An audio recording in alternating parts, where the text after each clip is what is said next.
Masu sauraro, Assalamu alaikum. Barkanmu da sake kasancewa da ku a daidai wannan lokaci.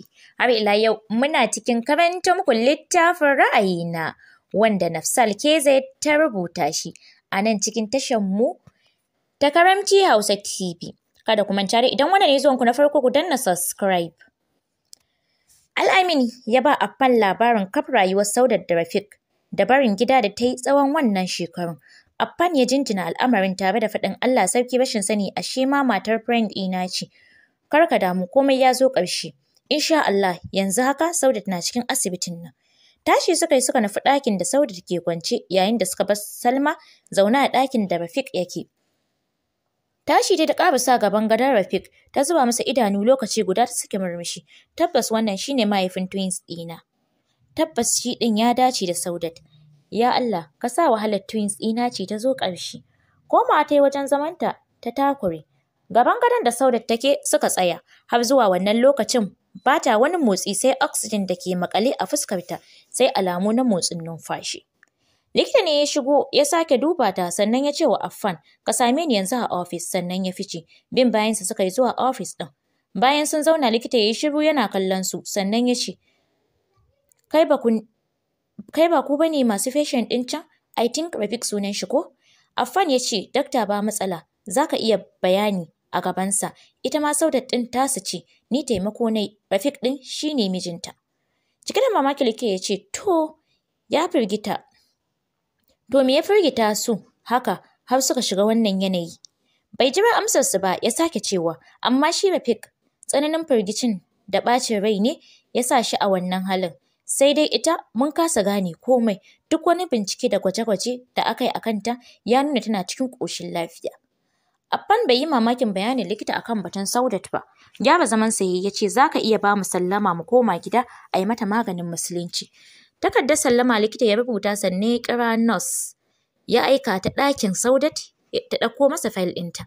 Affan ya miƙa fayil ɗin ya ce, ga shi nan ka je reception ka biya bil ɗin. Amsa yayi suka yi wa likita godiya suka fita. A reception Al'amin ya dage a kan su za su biya. Affan ya ce har yanzu Saudat a ƙarƙashin kulawata take, don haka ni zan biya bil. Bayan sun kammala komai, Al'amin ya sake cewa a kai Saudat masaukinsu. Affan dafa sai ya ce, a yanzu ko abokin naka bai isa ya amshi Saudat a hannuna ba. Idan har na ga lokacin da ya dace zan maida muku ita. Takarda da biro ya amsa a na reception ya yi rubutu ya miƙa wa Al'amin. Wannan shine address ɗin gidanmu. Ga namban wayata da ta Ammi na rubuta a jiki. Za mu yi magana idan lokaci ya yi. Har zai tafi ya dawo ya ce, Ina ka kai twins, ina so zan ɗauke su mu wuce gida. Al'amin ya ce, ai waɗannan yaran sun dawo kenan ba zan iya bayar da su ba. Duk sanda Rafiq ya buɗe ido ya ga basu nan, me kake tunanin zai faru? A haka suka yi ta sa'insa. Kowa ya kafe a kan nasa, dole Affan ya haƙura da amsar twins, shi ma Al'amin ya haƙura da amsar Saudat. Ma'aikatan asibitin suka kai masa Saudat cikin mota. Salma ya kira, suka shiga mota suka fice. Al'amin na tsaye a harabar yana kallon su. Kilash suka yi da wata mota da ta shigo cikin harabar. Al'amin tsayawa yana jiran masu fitowa daga mota ba tare da wani dalili ba. Cikin sauri ya ƙarasa wajen motar ganin Baba Alhaji ya fito daga motar. Dadi ya gani da mahaifin Saudat da Faruk. Cike da girmama Al'amin ya tare su, sannan suka ƙarasa ɗakin da Rafiq ke kwanci. Bayan wani lokaci, suka fita suka nufi masaukinsu aka bar Faruk a asibitin. Bayan sun yi sallah an nutsu, Baba Alhaji ya kalli Al'amin ya ce, Me ke faruwa ne? Abubuwan da suka faru gaba ɗaya Al'amin ya faɗa masu tun zuwansu Lagos kawo yanzu. Sannan ya kira wayar bodyguard ɗin da twins ke hannunsu domin ya kawo masu yaran. Baba Alhaji ya janyo yaran, ya sa su a jikinsa tare da faɗin tabbas wannan yaran jininmu ne. Abba dawowa ya kalle su, take ya ji wani sanyi a ransa, tabbas yana gab da haɗuwa da ɗiyarsa. Dadi ya ce Al'amin ya aka ka bari aka tafi da Saudat bayan ka san neman ta ake ruwa a jallo. Dadi, mariƙin Saudat ya ce ba zai bani ita haka ba, kai tsaye. Sai ya ga iyayenta, twins ma da ƙyar da fin ƙarfi muka amshe su, amma shi ɗin sananne ne kuma abokinmu ne, tare muka yi karatu da shi, yanzu sai ka tashi ka kai mu gidan nasu, cewar Dadi. Baffa ya ce a'a mu sallah mu huta tukun. Sai ya fi. Baba Alhaji ya ce hakan zai fi. Mu bi komai a sannu. Dadi ya ce to shikenan, amma komai dare sai mun je inda Saudat take. Yana yin fakin ya ɗauki Saudat a kafaɗa ya nufi ciki da ita, yayin da Salma ke bin sa a baya. Yana shiga falo, Ammi da Ilham suka bi shi da idanu har ya shiga ɗakin da Saudat ɗin ke zama. Kwantar da ita ya kan gado, sannan ya fito tare da janyo mata ƙofan. Salma a gaban Ammi ta zube, ta gaida ta, cikin sakin rai ta amsa, yayin da Ilham ta cure waje ɗaya, domin ita har Salma ma tsoro take bata. Affan zama ya fuskanci Ammi, sannan ya sanar da ita duk abubuwan da suke faruwa tun fitarsa daga gida, sannan ya ɗaura da cewa tun da kika ga mun kasa fitar da su daga rayuwarmu, to tabbas akwai abin da Allah ya shirya na haɗuwarmu da su. Ammi ta ce haka ne, Allah ya sa kan shi ne mafi alkhairi. Amin Amina, bari na watsa ruwa, na ci abinci, sai na je gidan malam na ko zan sami yayan nashi. Allah ya bada sa'a, ta faɗa, sannan ta kalli Salma ta ce, je ki zuba abinci ki ci. Tashi ta nufi hanyar kicin. Aka bar Ammi da Ilham zaune a falo, kowanne da kalar tunanin da yake. Umma Sadiya ta yi kukan da nadamar rashin bincike da suka yi kafin aure. Tana ji tana ganin Nazir ya kira dangin Abbu da take wa kallon maƙiyanta. Haka suka raba gado, duk ta nuna rashin amincewarta. Haka aka raba, aka ba kowa haƙƙinsa. A nan ma sai da ta da fitinar wai an yi rabon zalunci. Babu wanda ya tanka mata, don haka ta bi su da Allah ya isa. Nazir ya tattara tashi dukiyar da ta Aisha, ya sai musu share a R&R Group. Miliyan 2 ya ware ya kai wa Umma Sadiya a matsayin tasu gudunmawar shi da Aisha. Kallon banza Umma Sadiya ta watsa masa, sannan ta ce, ka bani mamaki Nazir, tabbas da bana cikin hayyacina na haife ka, ba zan iya cewa canza min kai akai. Ka ɗauki kuɗinka, har yanzu ba mu tsiya cewar da za mu nemi taimako a wajenka ba. Nazir bai wani damu ba, sannan bai tsaya roƙonsu ba, saboda ya san lokaci na zuwa da dole sai sun nemi taimakon nasa. Sun je kotu sun kai kuɗaɗen da Mo ya sa aka yanka musu. Suna fitowa Nafi ta faɗa wajen ta suma. Mutane da ke wajen suka taimaka wa Umma Sadiya, aka saka Nafi a mota kai tsaye suka wuce asibiti. Bayan an ba taimakon gaggawa, likita ya buƙaci ganin Umma Sadiya a ofis. Zaman Umma Sadiya a ofis ɗin likita kenan, nas ta shigo ɗauke da takardu a hannunta. Dakta, ga result ɗin gwaje-gwajen da aka yi wa Nafisa. Amsa ya duba, sannan ya kalli Umma Sadiya, ya ce BP ɗinta ya hau sosai, hakan kuma ba ƙaramin barazana ba ce ga ɗan da ke cikinta, don haka ku yi ƙoƙarin kwantar mata da hankali. Za mu bar ta a hannunmu zuwa wasu kwanakin mu ga yadda jikin nata zai kasance. Magunguna ya rubuta mata, ya ba ta takardar. Jiki a sanye Umma Sadiya ta amsa ta nufi famasi da ke asibitin. Mu cike da farin ciki ya koma gidansa. Kwanansa 3 cikin gidansa bai fita ba tun da ya samo dukiya a kotu. Zaune yake a sitting room ɗin gidansa, yana tunanin yadda zai cuci Abida ya koma Kano ya auri Nabiha sai su bar ƙasar. Murmushi ya saki, cike da farin ciki, lokaci guda murmushin nasa ya gushe tunowa da yayi mahaifinsa. Ajiyar zuciya ya sauke tare da faɗin, baba, zan baka lokaci, na san dole wata rana zan maka amfani, na san dole wata rana za ka fahimci ni. Tashi ya shiga bathroom domin watsa ruwa. Yana fitowa ya ga kiran Abidat ya katse. Cikin sauri ya shiga sannan ya kira ta. Faɗa masa ta yi cewar ya zo gidanta, tana son su yi magana mai muhimmanci. Take sanar da ita cewar yana hanya domin shi ma yana so za su yi magana. Kyakkyawar tarba Abida ta yi masa, sannan ta ce, tun da kai ma kana da maganar da kake so mi, ina ga kai ka fara faɗa. Mo ya ce, oke masoyiyata, tun da kin ban girman bari na fara. Ya ƙarasa maganar tasa ɗauke da murmushin mugunta a fuskarsa. Zama ya gyara ya ce, batun maganar da muka yi da ke, za ki bani miliyan 50 na fara yi maki business, amma na ji shiru. To yanzu ni ma na samu kuɗi sun kai miliyan 35. Shi ne nake so ki bani kuɗin. Cikin watan nan mai kamawa sai na fara zuwa Dubai ina turo kaya. Ramishi Abidat ta ce, ni ma dalilin kiran da na yi maka kenan. amma ya aka yi ka samu kuɗi irin haka cikin ƙanƙanin lokaci? Tambayar ta zo masa a bazata don haka ta ɗan tsorata shi.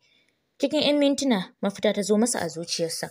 Akwai wani abokina ɗan garinmu, aka yi masa rabon gado, shi ne ya haɗa kuɗin ƙannensa da nasa da kadarori ya bani kuɗin na juya masa, domin na sanar da shi game da yadda muka shirya da ke. Ok, to hakan ma ya yi, cewar Abidat. Tashi ta yi tare da faɗin, ba ni 5 minutes na shirya na fito sai mu je na baka. Ka zauna a nan, kar ka biyo ni ɗaki. Ba damuwa sai kin fito, cewar mu. Zamansa ya gyara sannan ya ɗauki remote yana canza tasha. Bayan ta shirya suka nufi parking spot na gidan. Wani ƙaton mutum ya yi sauri ya ƙarasa gaban motar ya buɗe mata baya. Sai ta zauna ya rufe. Ya buɗe side ɗin direba ya shiga ya zauna. Baki buɗe Mo ya bi su da kallo na mamaki. Ba shi da wani zaɓi don haka ya buɗe gefe ɗaya ya zauna. Ganin suna shirin barin gari ya ce, ina za ki kai ni? Ni fa ban gane ba. Murmushi dai ta ce, ni fa na yi dating ɗinka ne a matsayin kadara. Domin sai da ka zan na amshi kuɗi. Lokaci kawai nake jira. Amma daga baya na fahimci kai ma mugun mutum ne. Don haka na canza ƙudirina a kanka. Idan ka san ƙungiyar nan mai suna Tarayya, to ni ce mataimakiyar shugaba. Gaba ɗaya jikin Mo rawa yake, ga wani irin jiƙewa da ya yi tsabar tsoro. Murmushi dai ta ce, ka kwantar da hankalinka, ba zan kashe ka ba, kuma na fasa sayar da kai. Fansa kawai zan ɗaukar wa mutanen da ka cuta, don haka zan mayar da kai almajiri. Dama ku Hausawa business ɗinku ne. Ya buɗe baki zai roƙe ta, ta hura masa hoda, daga nan bai sake sanin inda kansa yake ba. Masu sauraro kun ji fa, dama an ce in za ka gina na ramin mugunta, gina shi gajere. Kuma in ka san wata, ba ka san wata ba. Buɗe idanunsa ya yi, ya gansa a gadon asibiti. Ba ƙafar dama, babu hannun hagu. Kuka mai ƙarfi ya sa likita tare da nurses suka nufo ɗakin cikin sauri. Da ƙyar aka samu Mo ya daina kukan sai dai na zuci. Sa'a ɗaya da ya ci, Abidat ta biya masa kuɗin asibiti na sati 2. Kwanakin Mo 10 suka sallame sa tare da bashi sauran canjin shi 20,000. Ma'aikatan asibitin suka kira a daidaita aka saka Mo a ciki. Gidansa ya yi wa mai a daidaita kwatance ya kai sa. Abin da ya bashi mamaki shine kayansa da ya gani an jibge masa a ƙofar gida. Bai wani tsaya tambaya ba domin ya san duk Abidat ce za ta aikata masa haka. Mai a daidaita Mo ya roƙa ya ɗebo masa kayan sannan ya wuce da shi tasha. Kamar dai yadda Abidat ta yi masa fata hakan ta kasance. 'Yan uwansa da bai damu da su ba lokacin da yake cikin daula, su suka fidda shi waje ƙarƙashin bishiya don har zaman ɗaki ya yi masa yawa ya samu wata matsala. Mutane kan ba shi sadaka idan sun zo wucewa ta inda yake. Wannan abu na ɓata wa Mo rai. Ya yi ta zage-zage, shi ba almajiri ba ne. Duk wanda ya sake ba shi sadaka Allah ya tsine masa. Ganin haka ya sa yara da manya ke tsokanarsa wajen ajiye masa 5 da 10. Daga baya dole ya haƙura yake amsa domin abincin da ake ba su a gidan nasu yanzu an rage sam baya isarsa. Cike da girmamawa Ammi suka amshi su Baba Alhaji. A nan falon ƙasa suka zauna. Ilham da Salma suka kawo masa drinks da kuma kayan abinci nan cikin falon. Alhamin ya tambayi ina Affan, Ammi ta sanar da su ya je ya taho da wani mai magani. Baba Alhaji ya ce, ko za a nuna masa inda Saudat ɗin take? Salma ce ta yi masa jagora zuwa ɗakin. Ammi na bin su a baya yayin da Ilham ta yi zamanta a falo cike da tsoro. Zama Baba Alhaji ya yi gefen gadon ya ce, Saudatu, tashi zaune. Hannunta ta motsa ba tare da ta tashi ba. Baba Alhaji ya sake cewa, za ki tashi zaune ko sai na fusata? Tashi zaune ta fara bin kowa da kallo. Hakan ya ba su mamaki, amma ban da Dadi da ya san waye Baba Alhaji. Gaskiya tsohon nan ka cika matsala. Ita wannan miye haɗinka da ita da za ka shiga cikin sabgar? Na ga dai ba ahalinku ba ce muka taɓa. Baba Alhaji ya ce yanzu ne kuka taɓa ainihin ahalina. kai ka san abin da zan iya da wanda ba zan iya ba. Na baka minti 5 ka fita daga rayuwar jikinta. Ka fita da rayuwar Na baka mintuna 5 ka fita daga rayuwar jikata. Dariya Saudat ta yi, ta gyara zamanta sannan ta ce tsoho, ni fa ba tsoronka nake ba, sannan ni da in ci amanar Prince Ifeanyi gara ka yi min duk abin da kake ganin za ka iya. Murmushi Baffa ya ce, haka ka ce?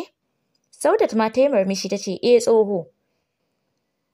Shiru Baba Alhaji ya yi, ya sadda kansa ƙasa yana tunanin abin da ya kamata ya yi, domin nan ɗin baƙon waje ne babu wasu kayan buƙata. Tashi tsaye Saudat ta yi cike da murmushi, ta je ta rungumi Salma har sai da suka kusa faɗuwa sannan ta sake ta. Komawa ta yi ta zauna tare da ɗaura ƙafa ɗaya kan ɗaya. Kusan duk mutanen da ke ɗakin sai da hakan ya ba su tsoro yayin da Salma ta buɗe ƙofa ta fice. Baba Alhaji ya kalli su Affan da ke tsaye duk sun haɗa zuffa ya ce, ku bi bayan yarinyar nan ku dawo da ita. Saudat ta ce, kar ku ɓata lokacinku, ta tafi kenan. Inna lillahi wa inna ilaihi raji'un. Masu sauraron mu kun ji fa wani tashin hankali. To, bari mu ɗan dakata a nan mu kasance da ku a kashi na gaba don jin yadda za ta kaya. Kada dai ku manta, idan ba ku danna subscribe ba ku danna, sannan ku taɓa alamar ƙararrawa. Ta haka ne za ku samu sabbin shirye-shiryenmu da zarar mun ɗora.